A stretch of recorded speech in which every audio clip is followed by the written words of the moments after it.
And now we begin Part 1, Chapter 1, Characteristics of Pure Devotional Service. In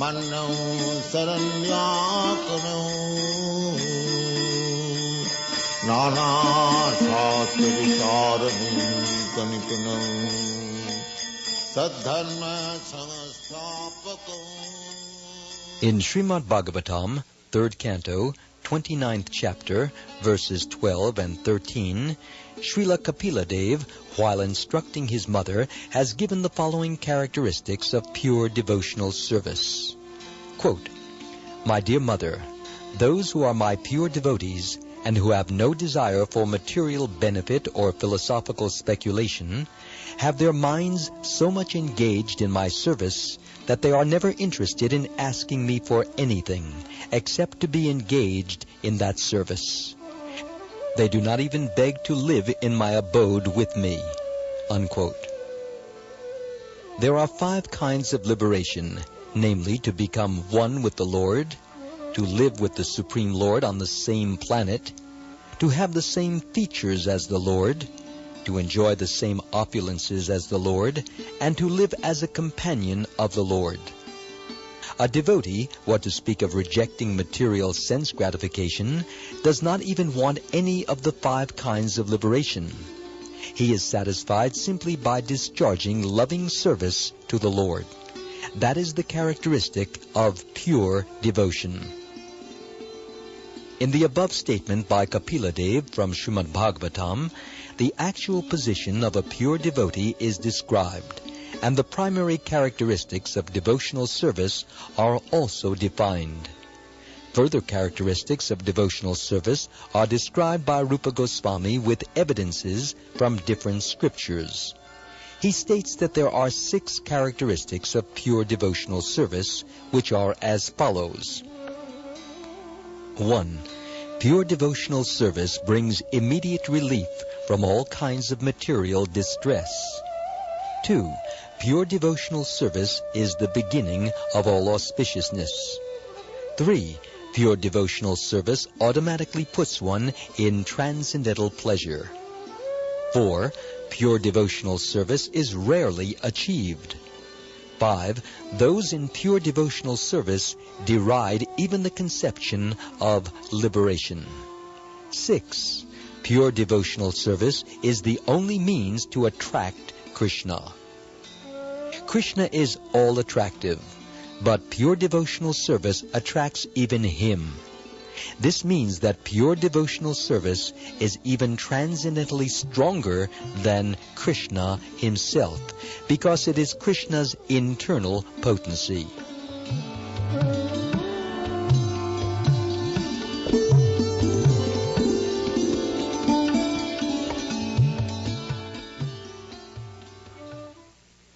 Relief from material distress. In Bhagavad Gita, the Lord says that one should surrender unto him, giving up all other engagements. The Lord also gives his word there that he will protect surrendered souls from the reactions of all sinful activities. Srila Rupa Goswami says that the distresses from sinful activities are due both to the sins themselves and to sins committed in our past lives. Generally, one commits sinful activities due to ignorance. But ignorance is no excuse for evading the reaction or sinful activities. Sinful activities are of 2 kinds, those which are mature and those which are not mature. The sinful activities for which we are suffering at the present moment are called mature. The many sinful activities stored within us for which we have not yet suffered are considered immature. For example, a man may have committed criminal acts, but not yet been arrested for them. Now, as soon as he is detected, arrest is awaiting him. Similarly, for some of our sinful activities, we are awaiting distresses in the future, and for others, which are mature, we are suffering at the present moment. In this way, there is a chain of sinful activities and their concomitant distresses, and the conditioned soul is suffering life after life due to these sins. He is suffering in the present life the results of sinful activities from his past life, and he is meanwhile creating further sufferings for his future life. Mature sinful activities are exhibited if one is suffering from some chronic disease, if one is suffering from some legal implication, if one is born in a low and degraded family, or if one is uneducated or very ugly. There are many results of past sinful activities for which we are suffering at the present moment, and we may be suffering in the future due to our present sinful activities. But all of these reactions to sinful deeds can immediately be stopped if we take to Krishna consciousness. As evidence for this, Rupa Goswami quotes from Srimad Bhagavatam, 11th canto, 14th chapter, verse 19. This verse is in connection with Lord Krishna's instruction to Uddhava, where he says, quote, "My dear Uddhava, devotional service unto me is just like a blazing fire which can burn into ashes unlimited fuel supplied to it." Unquote. The purport is that as the blazing fire can burn any amount of fuel to ashes, so devotional service to the Lord in Krishna consciousness can burn up all the fuel of sinful activities. For example, in the Gita, Arjuna thought that fighting was a sinful activity, but Krishna engaged him on the battlefield under his order, and so the fighting became devotional service. Therefore, Arjuna was not subjected to any sinful reaction.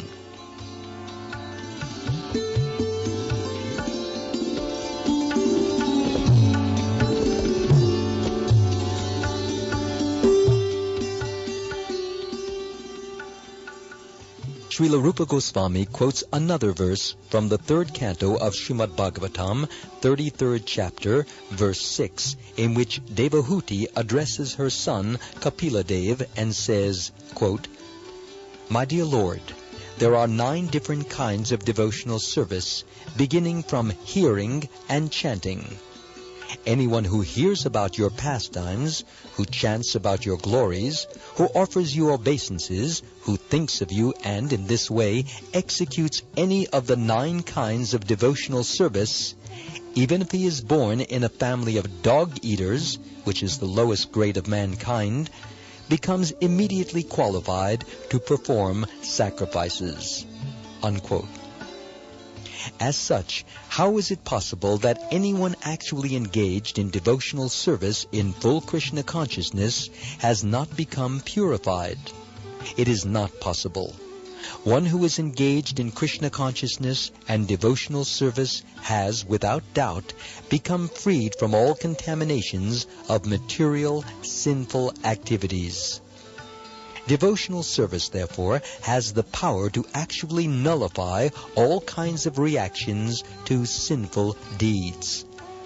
A devotee is nevertheless always alert not to commit any sinful activities. This is his specific qualification as a devotee.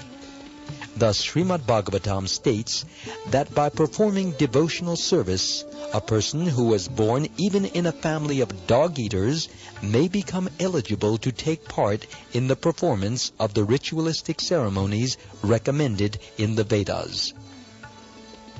It is implicit in this statement that a person born into a family of dog-eaters is generally not fit for performing yajna or sacrifice. The priestly caste in charge of performing these ritualistic ceremonies recommended in the Vedas is called the Brahmin order. Unless one is a Brahmin, he cannot perform these ceremonies.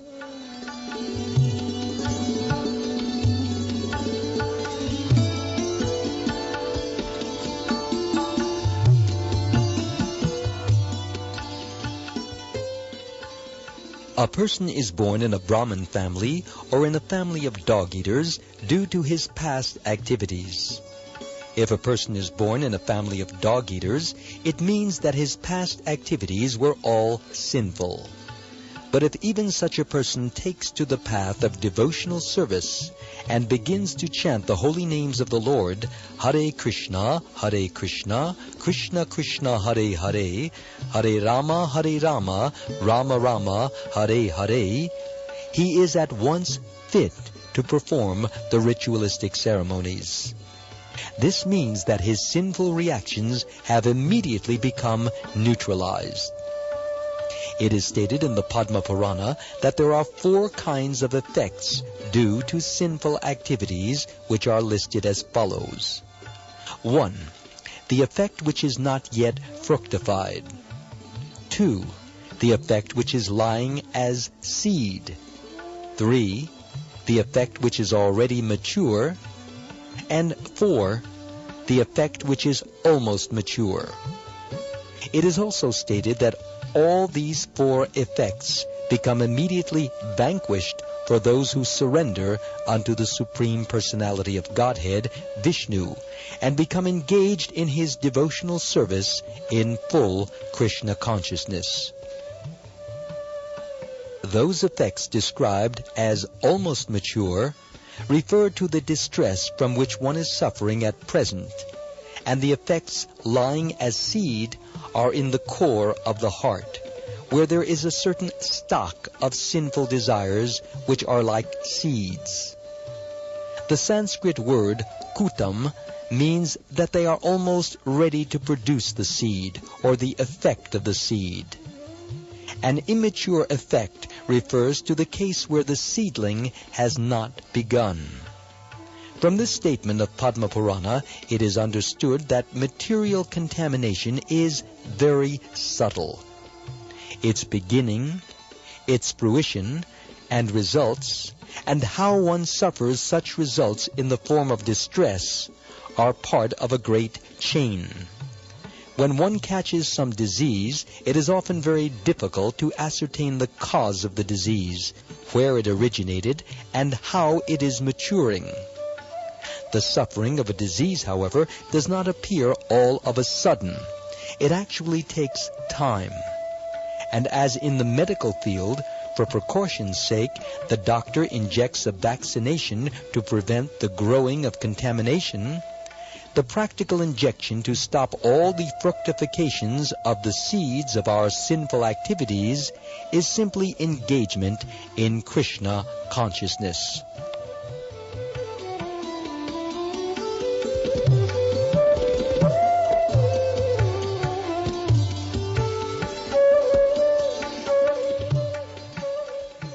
In this connection, Shukdev Goswami speaks in the 6th canto of Srimad Bhagavatam, 2nd chapter, verse 17, about the story of Ajamil, who began life as a fine and dutiful Brahmin, but in his young manhood became wholly corrupted by a prostitute. At the end of his wicked life, just by calling the name Narayan or Krishna, he was saved despite so much sin. Shukdev points out that austerity, charity, and the performance of ritualistic ceremonies for counteracting sinful activities are recommended processes, but that by performing them, one cannot remove the sinful desire seed from the heart, as was the case with Ajamil in his youth. This sinful desire seed can be removed only by achieving Krishna consciousness. And this can be accomplished very easily by chanting the Maha Mantra or Hare Krishna mantra as recommended by Sri Chaitanya Mahaprabhu. In other words, unless one adopts the path of devotional service, he cannot be 100% clean from all the reactions of sinful activities.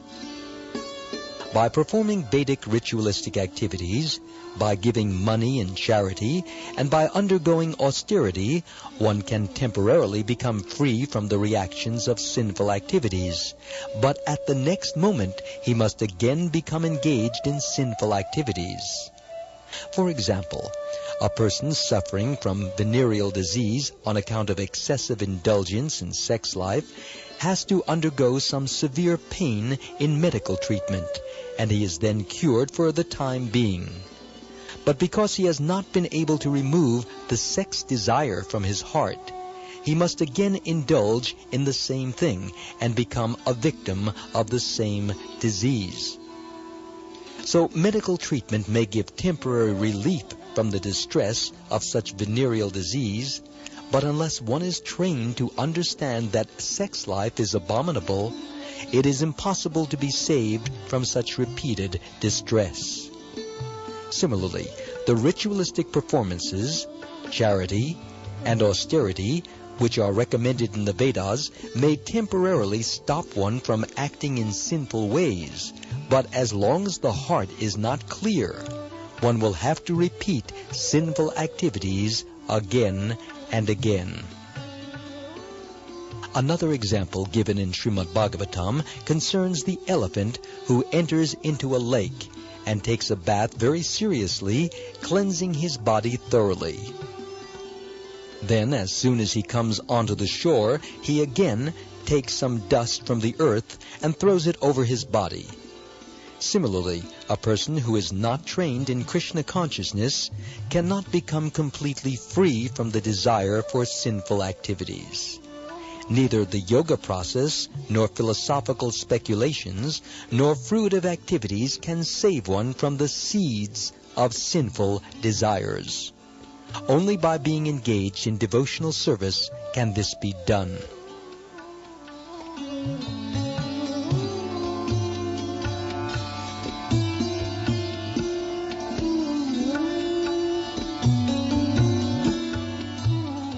There is another evidence in the 4th canto of Srimad Bhagavatam, 22nd chapter, verse 39, wherein Sanat Kumara says, quote, "My dear king, the false ego of a human being is so strong that it keeps him in material existence, as if tied up by a strong rope. Only the devotees can cut off the knot of this strong rope very easily by engaging themselves in Krishna consciousness. Others, who are not in Krishna consciousness, but are trying to become great mystics or great ritual performers, cannot advance like the devotees.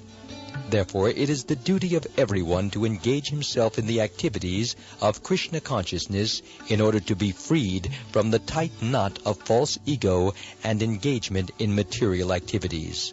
Unquote. This tight knot of false ego is due to ignorance. As long as one is ignorant about his identity, he is sure to act wrongly and thereby become entangled in material contamination.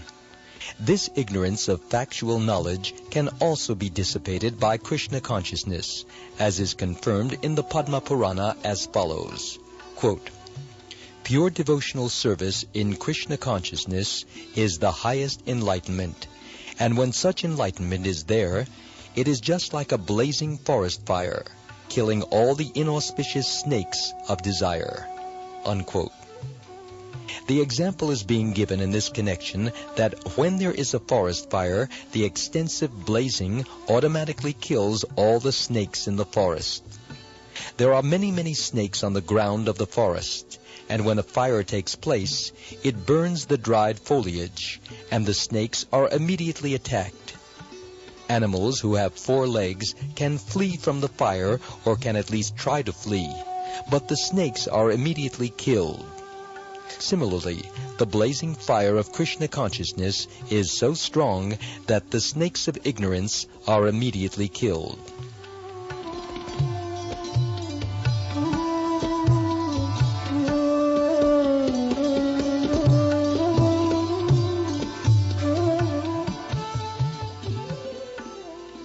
Krishna consciousness is all auspicious. Srila Rupa Goswami has given a definition of auspiciousness. He says that actual auspiciousness means welfare activities for all the people of the world. At the present moment, groups of people are engaged in welfare activities in terms of society, community, or nation. There is even an attempt in the form of the United Nations for world help activity. But due to the shortcomings of limited national activities, such a general mass welfare program for the whole world is not practically possible. The Krishna consciousness movement, however, is so nice that it can render the highest benefit to the entire human race. Everyone can be attracted by this movement, and everyone can feel the result. Therefore, Rupa Goswami and other learned scholars agree that a broad propaganda program for the Krishna consciousness movement of devotional service all over the world is the highest humanitarian welfare activity. How the Krishna consciousness movement can attract the attention of the whole world, and how each and every man can feel pleasure in this Krishna consciousness, is stated in the Padma Purana as follows. Quote, "A person who is engaged in devotional service in full Krishna consciousness is to be understood to be doing the best service to the whole world, and to be pleasing everyone in the world. In addition to human society, he is pleasing even the trees and animals, because they also become attracted by such a movement." Unquote.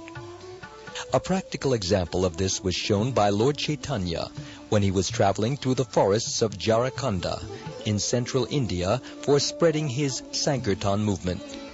The tigers, the elephants, the deer, and all the other wild animals joined him and were participating in their own ways by dancing and chanting Hare Krishna. Furthermore, a person engaged in Krishna consciousness, acting in devotional service, can develop all the good qualities that are generally found in the demigods.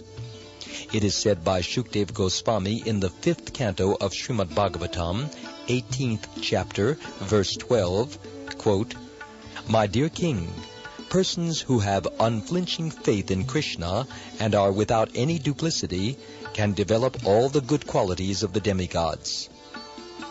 On account of a devotee's high grade of Krishna consciousness, even the demigods like to live with him, and therefore it can be understood that the qualities of the demigods have developed within his body."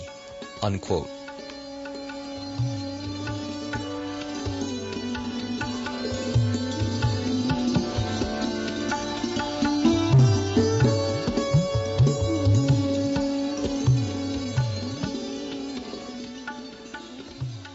On the other hand, a person who is not in Krishna consciousness has no good qualities. He may be highly educated from the academic point of view, but in the actual field of his activities, he can be seen to be baser than the animals. Even though a person is highly educated academically, if he cannot go beyond the sphere of mental activities, then he is sure to perform only material activities and thus remain impure. There are so many persons in the modern world who have been highly educated in the materialistic universities, but it is seen that they cannot take up the movement of Krishna consciousness and develop the high qualities of the demigods. For example, a Krishna-conscious boy, even if he is not very well educated by the university standard, can immediately give up all illicit sex life, gambling, meat-eating, and intoxication. Whereas those who are not in Krishna consciousness, although very highly educated, are often drunkards, meat-eaters, sex-mongers, and gamblers. These are practical proofs of how a Krishna-conscious person becomes highly developed in good qualities, whereas a person who is not in Krishna consciousness cannot do so. We experience that even a young boy in Krishna consciousness is unattached to cinemas, nightclubs, naked dance shows, restaurants, liquor shops, etc. He becomes completely freed. He saves his valuable time from being extravagantly spent in the way of smoking, drinking, attending the theater, and dancing.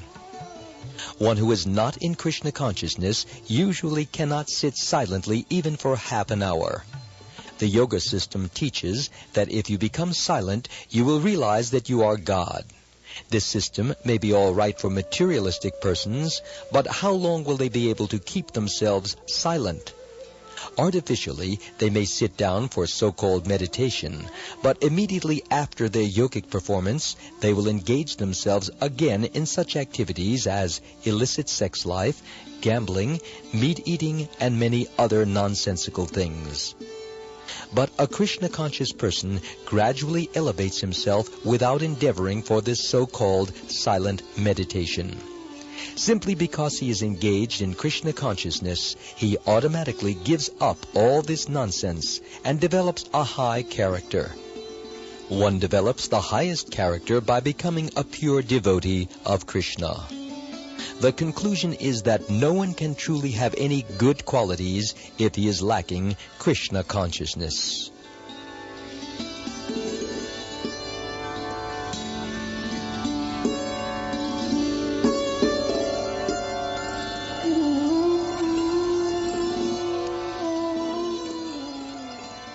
Happiness in Krishna consciousness.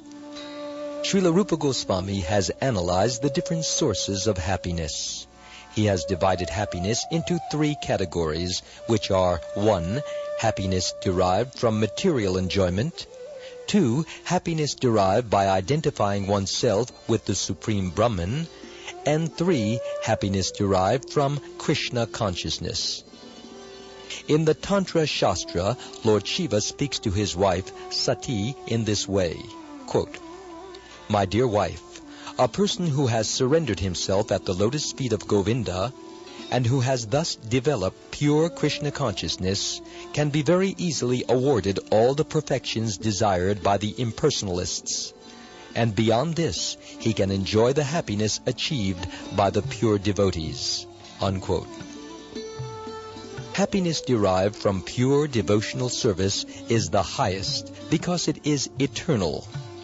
The happiness derived from material perfection or understanding oneself to be Brahman is inferior because it is temporary.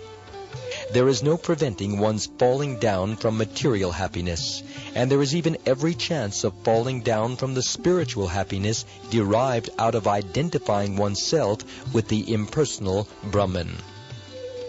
It has been seen that great Mayavadi or impersonalist sannyasis, very highly educated and almost realized souls, may sometimes take to political activities or to social welfare activities.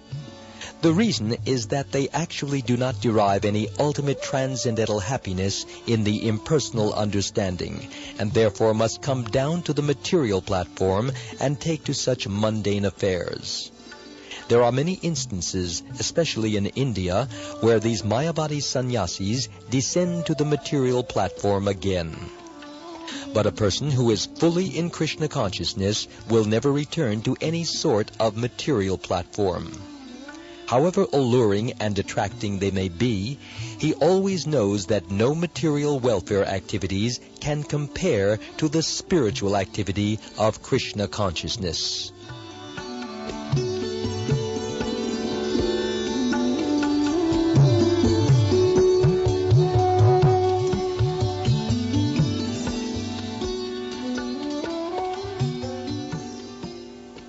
The mystic perfections achieved by actually successful yogis are 8 in number. Animasiddhi refers to the power by which one can become so small that he can enter into a stone. Modern scientific improvements also enable us to enter into stone because they provide for excavating so many subways, penetrating the hills, etc. So Animasiddhi, the mystic perfection of trying to enter into stone, has also been achieved by material science. Similarly, all of the yoga siddhis or perfections are material arts. For example, in one yoga siddhi, there is development of the power to become so light that one can float in the air or on water. That is also being performed by modern scientists. They are flying in the air. They are floating on the surface of the water, and they are traveling under the water. After comparing all these mystic yoga siddhis to materialistic perfections, we find that the materialistic scientists try for the same perfections. So actually there is no difference between mystic perfection and materialistic perfection.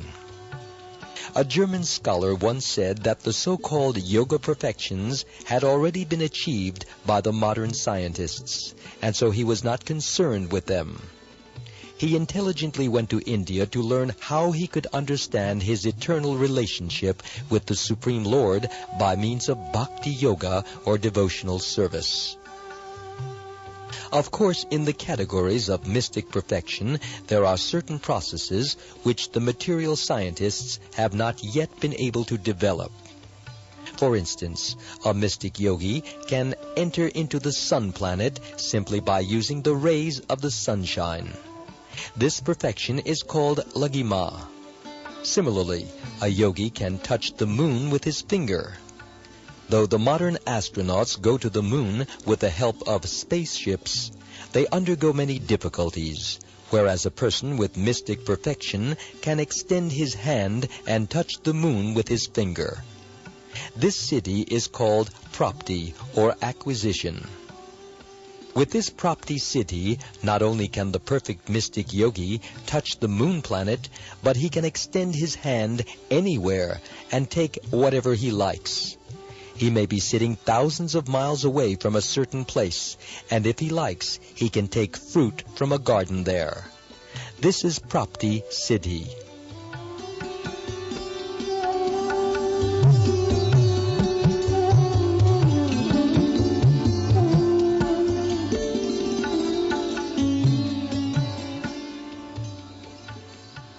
The modern scientists have manufactured nuclear weapons with which they can destroy an insignificant part of this planet. But by the yoga siddhi known as Ishita, one can create and destroy an entire planet simply at will. Another perfection is called Vashita, and by this perfection one can bring anyone under his control. This is a kind of hypnotism which is almost irresistible. Sometimes it is found that a yogi who may have attained a little perfection in this Vashita mystic power comes out among the people and speaks all sorts of nonsense, controls their minds, exploits them, takes their money, and then goes away. There is another mystic perfection which is known as prakamya, or magic. By this prakamya power, one can achieve anything he likes. For example, one can make water enter into his eye and then again come out from within the eye. Simply by his will, he can perform such wonderful activities. The highest perfection of mystic power is called Kamavasayita. This is also magic. But whereas the prakamya power acts to create wonderful effects within the scope of nature, Kamavasayita permits one to contradict nature. In other words, to do the impossible. Of course, one can derive great amounts of temporary happiness by achieving such yogic materialistic perfections.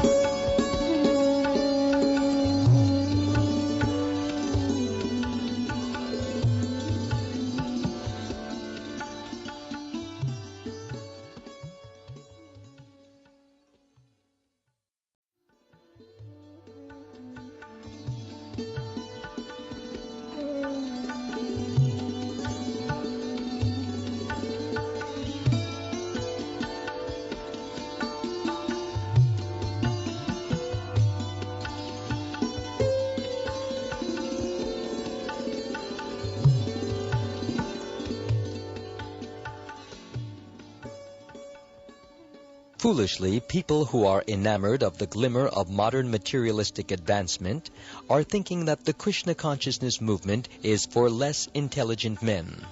They think, quote, I am better off being busy with my material comforts, maintaining a nice apartment, family, and sex life, unquote. These people do not know that at any moment they can be kicked out of their material situation. Due to ignorance, they do not know that real life is eternal. The temporary comforts of the body are not the goal of life, and it is due only to darkest ignorance that people become enamored of the glimmering advancement of material comforts. Srila Bhaktivinoda Thakur has therefore said that the advancement of material knowledge renders a person more foolish, because it causes one to forget his real identity by its glimmer. This is doom for him, because this human form of life is meant for getting out of material contamination. By the advancement of material knowledge, people are becoming more and more entangled in material existence. They have no hope of being liberated from this catastrophe. In the Hari Bhakti Surodaya, it is stated that Prahlad Maharaj, a great devotee of the Lord, prayed to Lord Nrsingadev, the half-lion, half-man incarnation, as follows, quote, "My dear Lord, I repeatedly pray unto your lotus feet that I may simply be stronger in devotional service.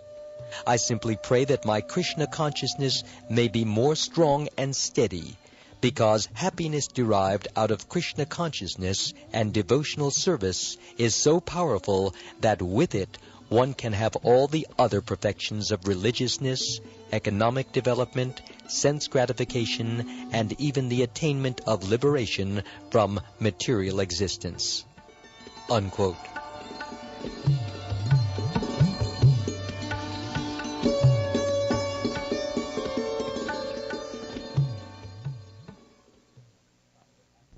Actually, a pure devotee does not aspire after any of these perfections, because the happiness derived from devotional service in Krishna consciousness is so transcendental and so unlimited that no other happiness can compare to it. It is said that even one drop of happiness in Krishna consciousness stands beyond comparison with an ocean of happiness derived from any other activity. Thus, any person who has developed even a little quantity of pure devotional service can very easily kick out all the other kinds of happiness derived from religiousness, economic development, sense gratification, and liberation. There was a great devotee of Lord Chaitanya known as Kolabecha Sridhar, who was a very poor man.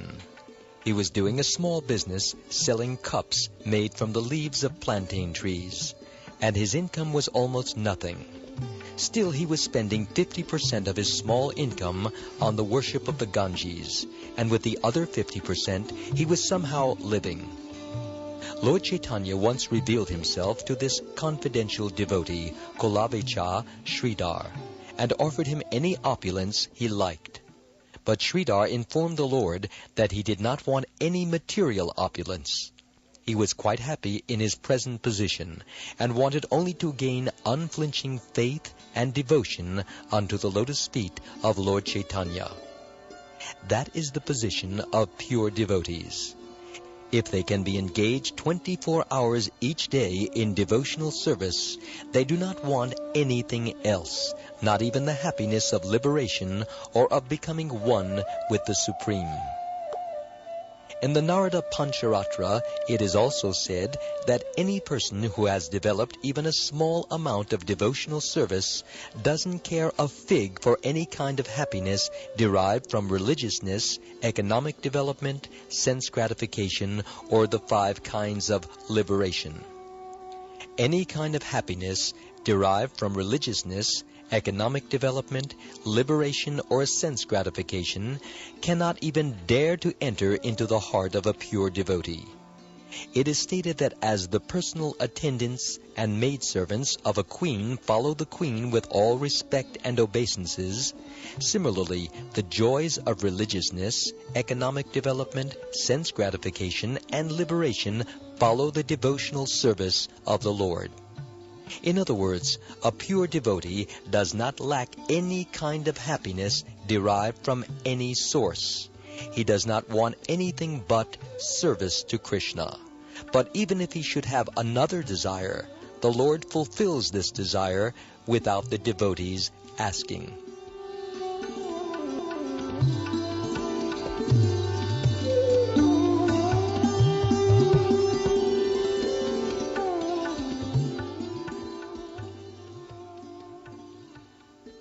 The rareness of pure devotional service.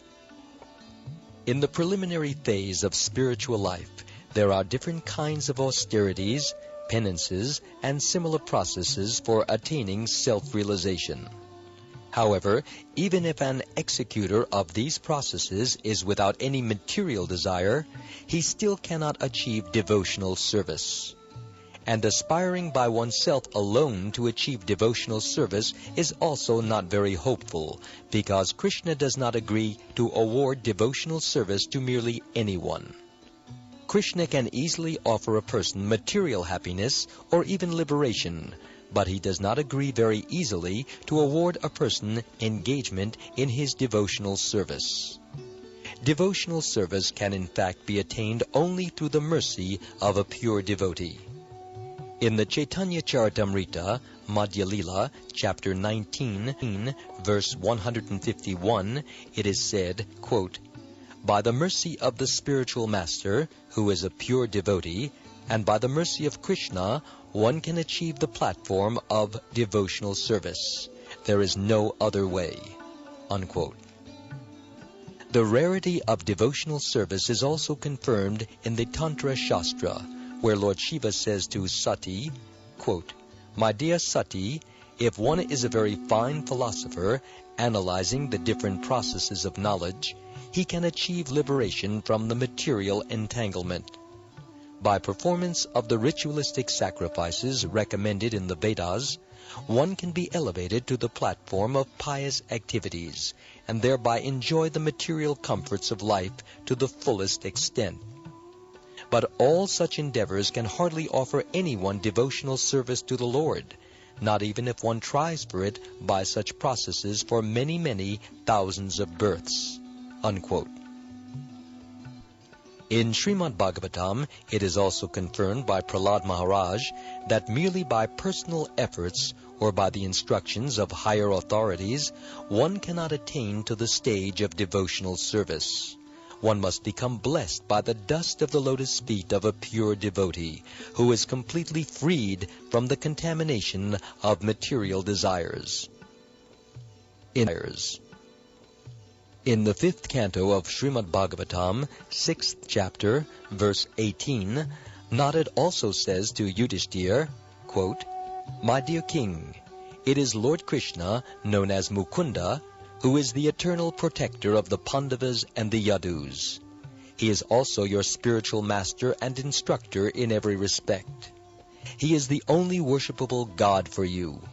He is very dear and affectionate, and he is the director of all your activities, both individual and familial. And what's more, he sometimes carries out your orders as if he were your messenger. My dear king, how very fortunate you are, because for others all these favors given to you by the Supreme Lord would not even be dreamt of." Unquote. The purport to this verse is that the Lord easily offers liberation, but he rarely agrees to offer a soul devotional service, because by devotional service the Lord himself becomes purchased by the devotee.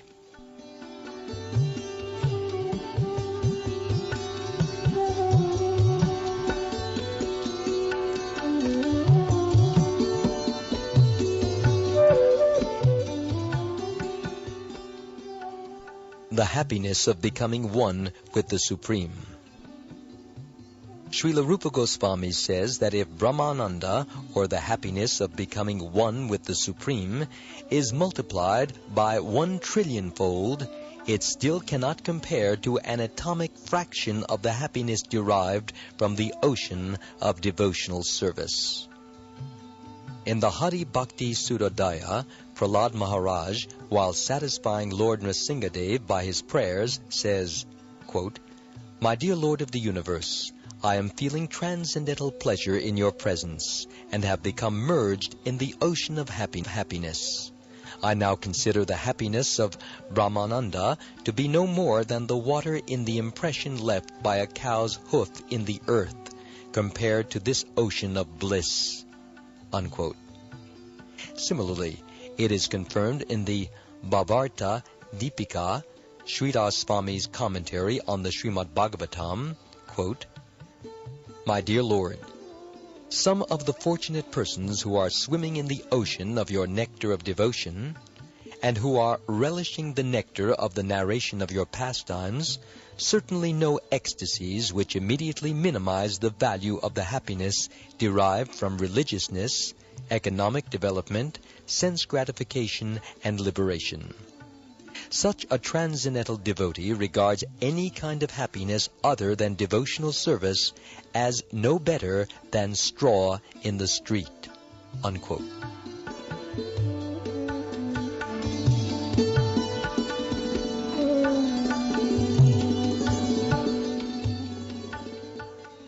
Attracting Krishna.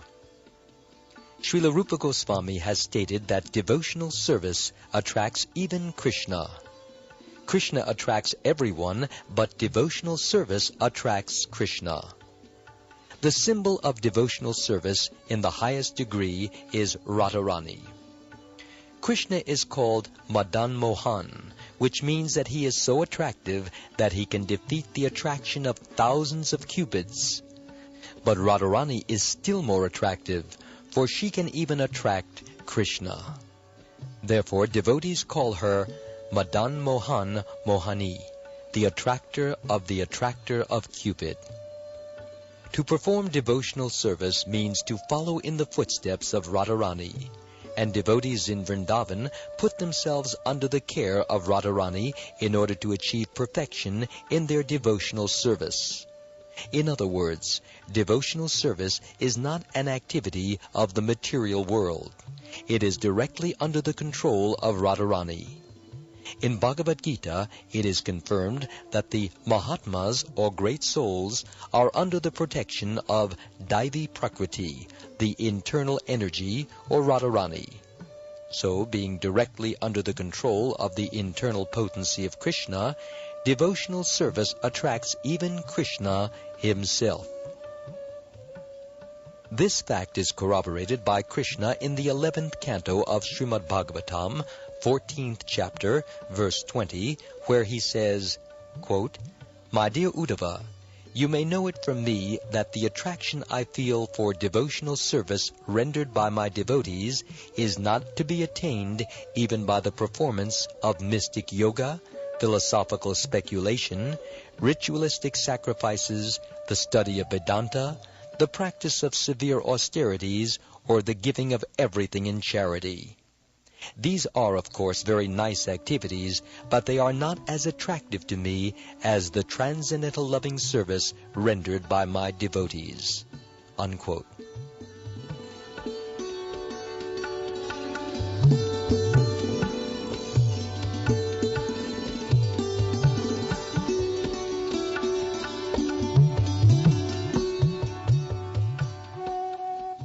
How Krishna becomes attracted by the devotional service of his devotees is described by Narrated in Srimad Bhagavatam, 7th canto, 10th chapter, verses 48 and 49. There Narrated addresses King Yudhishthira while the king is appreciating the glories of the character of Prahlad Maharaj. A devotee always appreciates the activities of other devotees.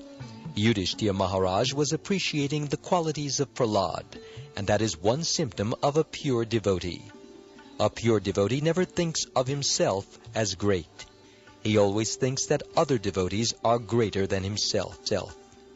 The king was thinking, quote, "Prahlad Maharaj is actually a devotee of the Lord, while I am nothing." Unquote. And while thinking this, he was addressed by Narrated as follows, quote, "My dear King Yudhishthira, you, the Pandava brothers, are the only fortunate people in this world.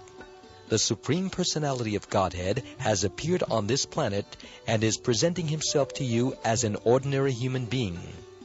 He is always with you in all circumstances. He is living with you and covering himself from the eyes of others. Others cannot understand that he is the Supreme Lord, but he is still living with you as your cousin, as your friend, and even as your messenger. Therefore, you must know that nobody in this world is more fortunate than you." Unquote. In Bhagavad Gita, when Krishna appeared in his universal form, Arjuna prayed, quote, My dear Krishna, I thought of you as my cousin brother, and so I have shown disrespect to you in so many ways, calling you Krishna or friend. But you are so great that I could not understand." Unquote. So that was the position of the Pandavas.